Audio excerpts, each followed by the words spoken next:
Oh brother, love you babe. Oh brother.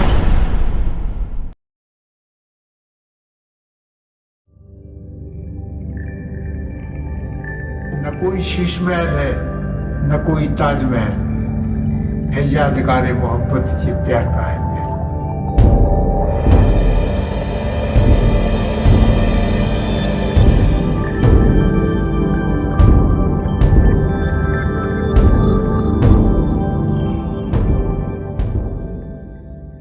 हमारी बीवी जो थी वो गोरी थी, हमारी माँ के भाई की लड़की थी।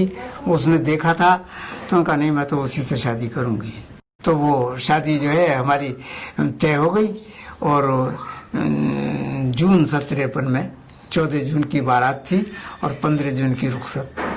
और उसको जब वो शादी होने के बाद वो मेरे साथ गई तो रोटी ठीक से पकाने नहीं आती थी, मैंने पकाना बताया था। फिर वो इतनी बेहतरीन रोटी पकाने लगी थी कि हम तो सवाल ही नहीं है हमारा पकाने का।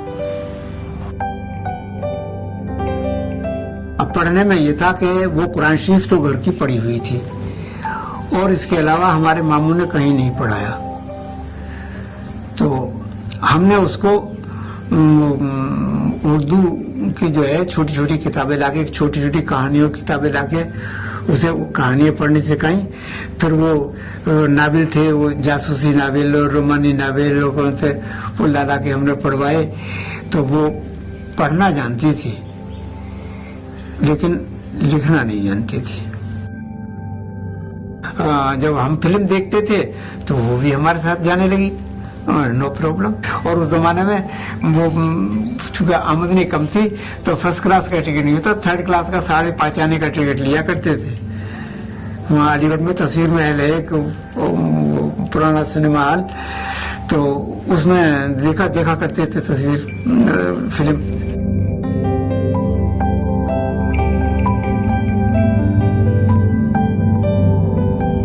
अब ये है कि भाई उनका साथ रहा और साथ हमारा हंसी खुशी कटा। कभी कोई ऐसी बात नहीं हुई जिसमें कि नज़ा हो। फिर ये था कि जब वो अच्छी थी और बच्चे हमारे हुए नहीं तो कभी उसको एहसास होता था और वो ये कहती थी कि हमारी न्यास फाता तो क्या कोई हमारा जिक्र भी नहीं करेगा, हमारे मरने के बाद कौन हमारा जिक्र करेगा। तो मैंने ये कहा कि इसी कमरे में थे, मैंने कहा कि इसी खेत में मेरे सामने अगर इंतकाल होगा तो इसी खेत में बीचों बीच में तुझको दफन करके ऐसा मकबरा बनाऊंगा कि बरसों याद रखेंगे लोग।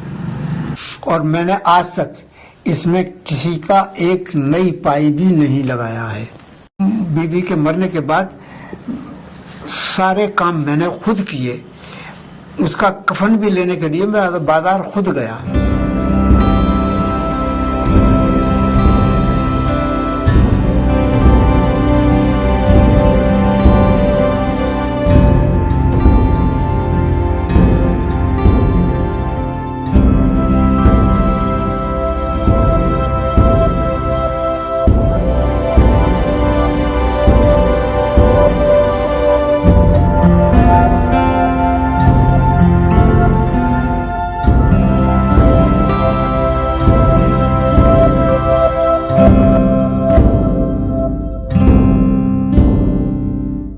इसकी बुनियाद जो है 10 फीट गहरी है और 27 इंच चौड़ी और एक कंक्रीट की है ये। उसके ऊपर ये जो है ये 15 इंच चौड़ी है।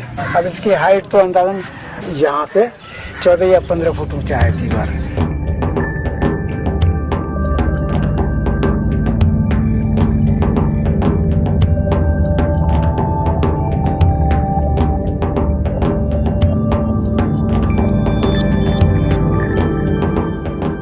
और वो जो कब्र एक बनी हुई है और ढकी हुई है उससे, तो वो तो मेरी बीवी की कब्र है। और बाकी जो खाली जगह है वो मैंने अपने लिए छोड़ रखी है कि अगर मेरा इंतकाल हो तो मुझको यहीं दफन किया जाए।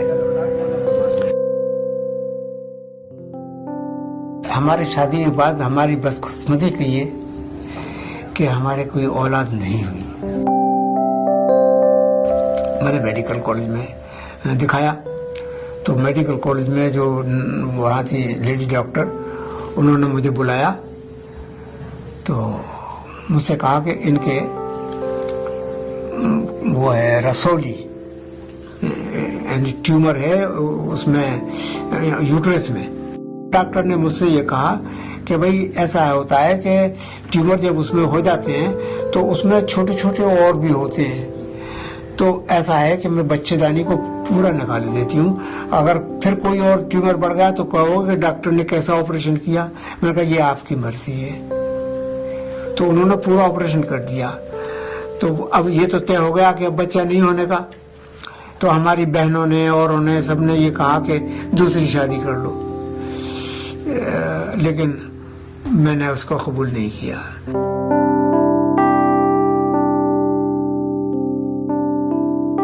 बस एक कसक दिल में रह गई कि मरने से पहले जब उसका दूसरा कैंसर हुआ गले का, उसमें बोलना बंद हो गया, तो वो कुछ कहना चाहती थी मगर हम समझ ना पाए, इशारे उसके समझ ना पाए, जबान से वो कह ना पाई। बस यही कसक है अपने दिल में कि वो क्या कहती थी।